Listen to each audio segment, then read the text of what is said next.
good laps? 24. Yeah, he's racing awfully hard, huh? You sound like you're surprised. Nothing new.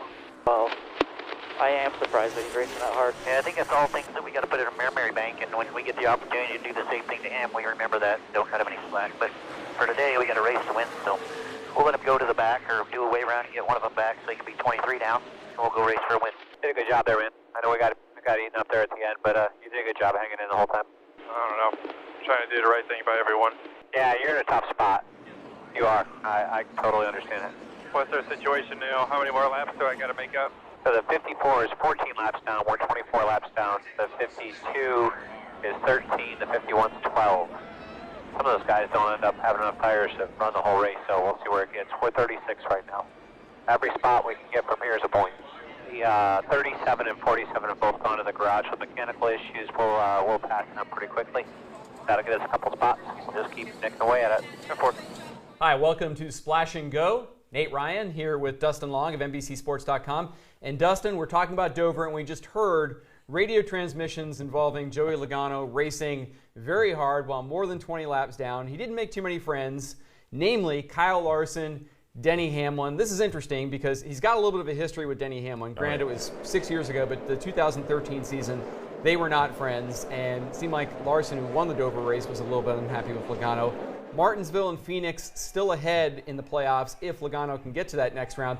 What do you think all of this means for Logano in terms of Larson and Hamlin? Well, it certainly could be some trouble because, you know, Martinsville is not the easiest place to pass, and Phoenix is also not the easiest place to pass. So now, if you've got people upset with you and the road's blocked, it's going to be hard to get around. I mean, look at the problems Denny Hamlin had at Dover. Look at the problems Jimmy Johnson had. The tweet that he put out about, hey, you know, having the fastest car, not being able to get around people.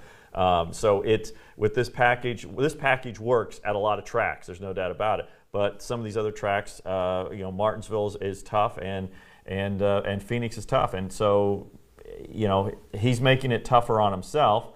I also understand. Look, I got to go get every point if I'm him too. So that's the balance, and I think that what Denny Hamlin alluded to is really are you making the right choices in these situations, because it could hurt you down the road. Yeah, and this is how Joey Logano races. Yeah. You know, when we talk about the consequences for that, I've said this on NASCAR America on the podcast. Like, I think that Joey Logano is cognizant of, hey, there are consequences, and I'll deal with them. And we saw it last year. Martin Truex Jr. He knocks Martin Truex Jr. out of the way to win Martinsville, and afterwards said, hey, I'm not worried about anything but getting to Miami. I know he's angry, but it's about the championship for me. So Truex, another guy who was part of that situation there where he was racing him very hard too while being many laps down. And Martinsville last year, I think, was the third time now, or Dover and Martinsville make it 3 times, and I think you said the last 8 playoff races that Logano has been in these types of situations. 3 times the last 8 playoff races. You look at Truex at Martinsville, you look at Eric Almirola being upset at Texas, and then you look at Denny Hamlin at Dover, even Kyle Larson if you want to throw him into that list. So you aren't making friends. Now, that being said, for all that Martin Truex Jr. said, and saying that it was a cheap shot at Martinsville, and that, hey, I'm not going to wreck anybody except the 22, and he said that at Championship Media Day to us.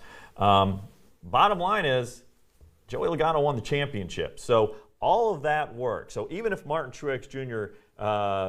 Gets retribution and it cost Joey Logano a championship this year, Joey's got one. So they're even in that sense. So. And if Martin doesn't do anything, then Joey's ahead, or any of these other guys don't do anything to put their foot down, and we'll see what happens. Do you think that things are settled, Dustin, with Joey Logano and Martin Truex Jr. and Denny Hamlin, or do you think like there's still some issues there lingering? I mean, that could rear their ugly head here. That like, look, maybe Truex will have a flashback or PTSD to Martinsville last year and think, hey, you know what? I don't really like the way this guy ran me and others at Dover, and I'm going to go back and remember what happened last year. Well, I can't get into their heads, but if I was a driver and if I was Martin Truex Jr. and I felt like I got, a win taken away that late in the playoffs, I'm not getting retribution at Michigan during the summer. I'm not getting retribution at Richmond early in the playoffs. I'm getting it later in the playoffs, and it is going to hurt. And I don't mean like physically and putting you in the wall and pain that sense, but it's going to hurt your playoff hopes, and it is going to make an impact. So I feel like you've done me wrong, and I'm going to get equal, and I'm going to step it up. And, if you want to step it up, then eventually we're going to be in the NASCAR hauler. But I'm going to get my money's worth. Well, a couple other guys that Joey Logano was racing around at Dover while being many laps down, Kyle Busch and Kevin Harvick. It's kind of amazing here. Maybe this is not a coincidence, but Joey Logano has a history of both of those guys as well. Kyle Busch, of course, at Las Vegas a couple of years ago, and he took a swing at Joey Logano. Harvick, this is several years ago, but when Logano was in his first 2 years in Cup, Harvick went after him a few times.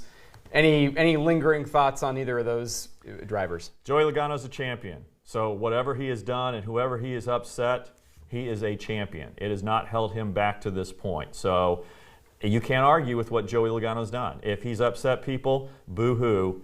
Either do something about it or shut up. All right. Well, certainly a lot to be watching here going forward into Talladega, and also a lot to be watching Motor Mouths Wednesday, 5 p.m. Eastern here on NBCSN.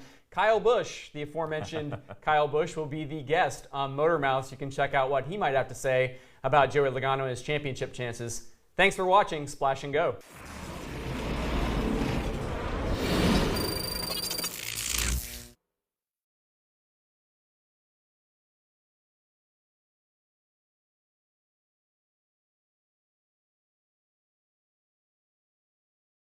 Hey Motorsports fans, thanks for watching. Make sure you hit subscribe before you go for all the latest news and highlights across motorsports.